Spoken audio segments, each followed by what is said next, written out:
सियाह रात गहरी हो चुकी थी। गलियां सुनसान थीं, जैसे पूरी बस्ती किसी इन देखे खौफ से पहले ही दबक कर सो चुकी हो।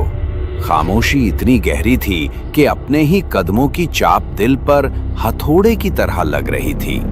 मैं और मेरा छोटा भाई हफीज दोनों खाली सिगरेट के डब्बे ढूंढने निकले थे, एक ऐसे खेल के लिए जिसकी अहमियत सिर्फ बच्चों की जिद समझ सकती है, बड़ों की अकल नहीं। बाबा सख्त मिजाज थे। उनके होते हुए रात को दरवाजे की चटकनी भी बजे तो घर में जलजला आ जाता था। मगर इस रात न जाने किस दीवानगी ने दिल में जगह बनाई कि मैं हफीज का हाथ पकड़कर दबे कदमों बाहर निकल आई। ये मेरा पहला कदम नाफरमानी की तरफ था, और शायद यही वो दरवाजा था जिसे खोलकर हम किसी और ही दुनिया में दाखिल हो गए थे। घर के पास एक वीरान ग्राउंड था, वहां कूड़ा क्रिकेट पड़ा था। सोचा शायद वहीं कहीं खाली डब्बे मिल जाएं। करीब ही फ्रेंच फ्राइज की एक छोटी सी दुकान थी जहां दो लोग खड़े थे। इनके होने से जरा सा हौसला था, लेकिन हौसला इतना कमजोर था कि एक लम्हे में टूट गया।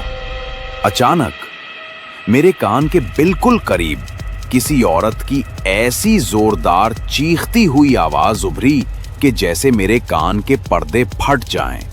ये आवाज सिर्फ मैंने नहीं सुनी, मेरे भाई ने भी सुनी। हमने एक दूसरे की तरफ देखा, आंखों में वही सवाल था, ये क्या था? फिर हमने सोचा भी नहीं, बस भागे। जैसे जैसे भागते वो आवाजें हमारे कदमों के साथ साथ दौड़ने लगी, कभी पीछे से, कभी दाएं कान में, कभी बाएं तरफ से। ऐसा लगता था जैसे कोई हमारे बहुत करीब है, लेकिन नजर नहीं आ रहा। हफीज का हाथ मेरे हाथ से पसीने की वजह से फिसल रहा था, मगर मैं उसे मजबूती से जकड़े हुए थी। डर इतना शदीद था कि जबान से एक लफ्ज ना निकला। ना दुआ याद आई, ना दुआ याद आई, ना कलमा, ना आयत। बस सांसें टूट रही थीं। इसी भागदौड़ में एक लम्हे के लिए मेरा दिल बैठ गया।